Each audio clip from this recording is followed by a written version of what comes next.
What's fascinating is that this defendant had a couple of outbursts in court. And I want to bring in Meg Strickler, criminal defense attorney. Given that the prosecution's case is that he shot her and he may have had a contentious argument with his wife, why would the defense allow this defendant to have two outbursts in court, one which he slammed his fist on the table? Well, let's be clear. The defense attorneys did not allow the outburst to happen. It happened. We can only do what we can do as attorneys.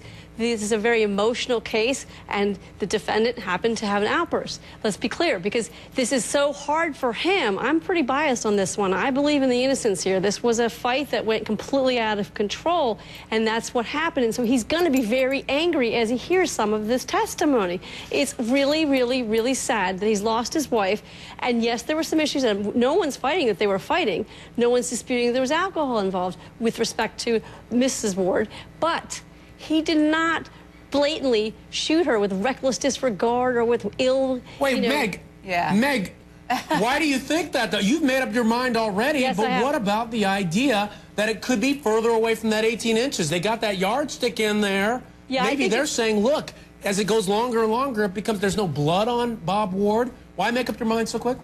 I made my mind up quickly just because of everything else that's surrounding this case. They're making so much about her being on alcohol and antidepressants, and, you know, that's good. That's important to show that we're all emotional people here. And this was a struggle. And just like the defense attorney, Kirk Connell, just said, how could it be further than 18 inches? It's virtually impossible. I'm excited for the defense that they're asking for a yardstick, because I'm sure they were debating back there, wait, what really is 18 listen, inches? Meg, I got to jump in for a second, because I think you're not considering some of the other circumstances. The fact that an ex-girlfriend of Bob Ward's has said that he pulled a gun on her once and that he had a very volatile temper. And the fact that this guy had severe money problems and that this wife was a couple of days away from doing a deposition in which she may very well have revealed secrets about their finances, namely that he was allegedly buying cars and living lavishly at a time when his